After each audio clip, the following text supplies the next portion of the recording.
Perkenalkan, saya Tia Elmira Hermawan. Perkenalkan, nama saya Yasmin Fazia Zahra. Perkenalkan, nama saya Muhammad Maulidu Khairil Umam. Perkenalkan, nama saya Rivaldo. Perkenalkan, nama saya Muhammad Farizi. Perkenalkan, nama saya Muhammad Rizky. Kali ini kami dari kelompok 5 berada di Sekolah Dasar Negeri 14. Kami ingin mewawancara salah satu dari guru di SD Negeri 14. Assalamualaikum warahmatullahi wabarakatuh. Jadi sekarang saya sedang berada di SD 14 dan saya akan mewawancarai salah satu guru yang ada di sini. Untuk pertama-tama saya perkenalkan dulu diri saya. Saya merupakan salah satu guru yang ada di SD Negeri 14 Pontianak Kota.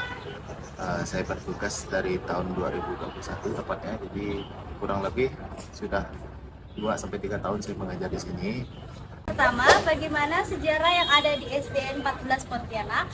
Untuk sejarah SD Negeri 14 ini sendiri yang saya ketahui, untuk SD Negeri 14 dulunya itu merupakan sekolah yang didirikan oleh zaman kolonial Belanda, yang mana dulu disebut dengan HIS atau Holland Inland School, kan? Kemudian sekolah SD Negeri 14 merupakan salah satu sekolah cagar budaya yang ada di Kalimantan Barat. Baik, pertanyaan selanjutnya yang kedua, tahun berapa berdirinya SD 14 Pontianak? Untuk tahun berdirinya SD Negeri 14 Pontianak Kota ataupun yang dulunya dikenal dengan HIS ini sendiri, itu berdiri di tahun 1902. Tepatnya kalau sekarang sudah 121 tahun ya, di tahun 2023 ini tepat sudah yang ke 121 tahun. Baik, pertanyaan yang ketiga, siapa pendiri dari SD 14 Pontianak?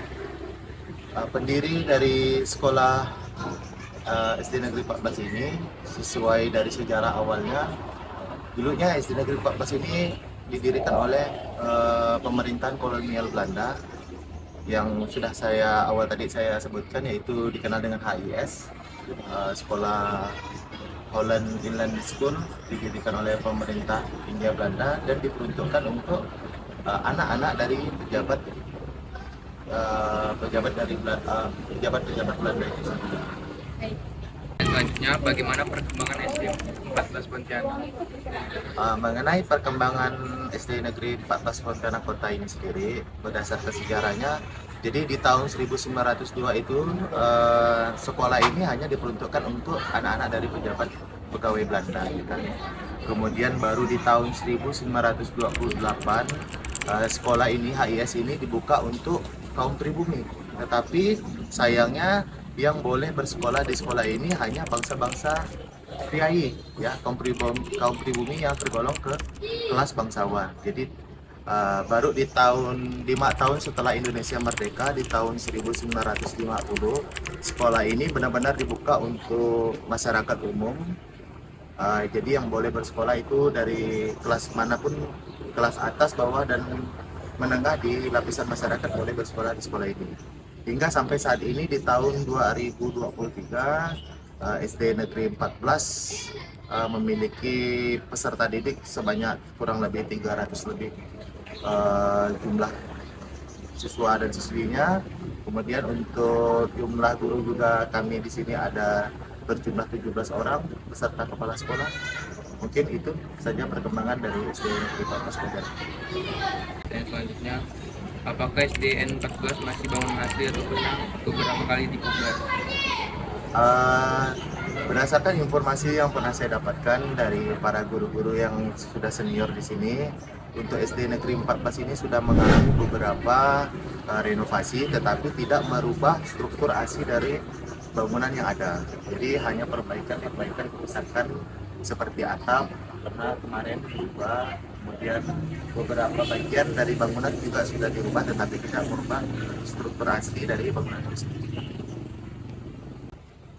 Bagaimana proses pemeliharaan dan perawatan yang dilakukan untuk menjaga kondisi SDN 14 sampai saat ini?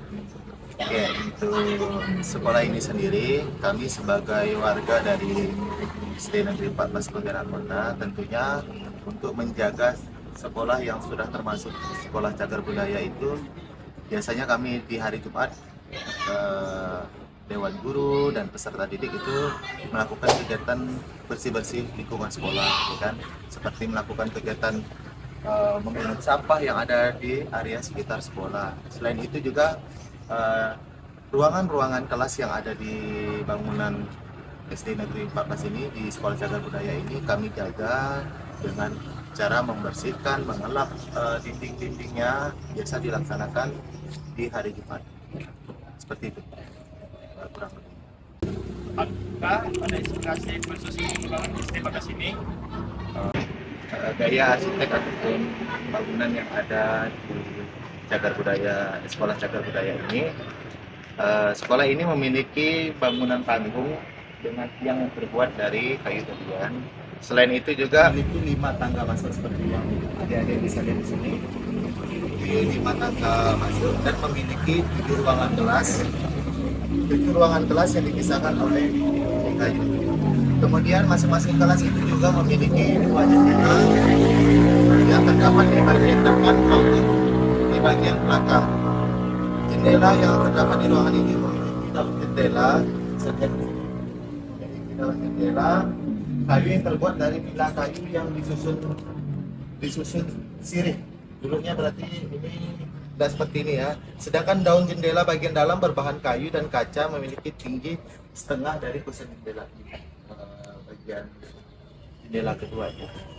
Pintu bagian luar berbahan kayu. Ini ada. Silakan nanti kalian lihat aja bagian pintunya seperti apa, jendelanya seperti apa.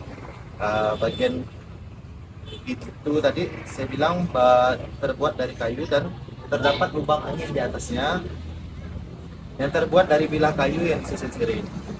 Jadi untuk gaya arsitek yang dibangun Sekolah Cagar Budaya sendiri memang dibangun oleh pemerintahan Hindia Belanda dengan gaya arsitek yang menurut saya mengadopsi tradisional Melayu yang dan menggunakan kayu-kayu yang berkualitas seperti kayu tendian, maka hingga dapat bertahan sampai saat ini.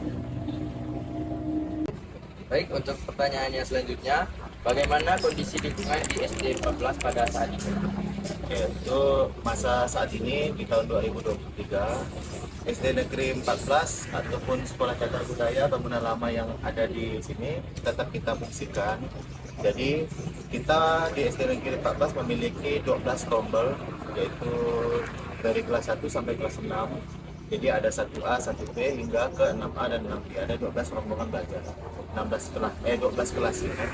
Kemudian untuk kelas yang digunakan ataupun mengalokasikan bangunan lama ini sendiri yaitu kelas 3A dan 3B. Jadi ada juga gedung aula yang biasa kita gunakan untuk pertemuan, itu menggunakan bangunan lama, ya kan? Ruangan UKS juga kita gunakan di bangunan lama ini. Kemudian ruangan olahraga itu ada juga menggunakan bangunan gedung lama, karena untuk gedung lama ini sendiri memiliki 7 ruangan. Selain itu kita juga memiliki bangunan baru yang terdapat di belakang dari bangunan ini, yaitu digunakan untuk ruangan kelas 1 hingga kelas 6 selain kelas 3 itu sendiri. Kemudian SD Negeri 14 juga memiliki ruangan lab yang nanti kalian bisa divideokan atau dokumentasikan. Selain ruangan lab, ada juga ruangan musola, kantin, dan perpustakaan sekolah, perpustakaan SD Negeri 14 Pontianak Kota. Terima kasih. Apa harapan Bapak mengenai Sekolah Cagar Budaya ini? Jadi harapan saya selaku salah satu warga dari SD Negeri 14 Pontianak Kota, harapannya ke depan SD Negeri 14 ataupun SD Cagar Budaya yang ada di Kota Pontianak ini tetap dapat dilestarikan, dan dari semua pihak, baik itu dari warga SD Negeri Pontianak Kota ini sendiri, meliputi semua siswa yang ada di sini, guru-guru serta orang tua murid maupun dinas kota yang terkait mengenai pelestarian cagar budaya, sekolah cagar budaya ini sendiri.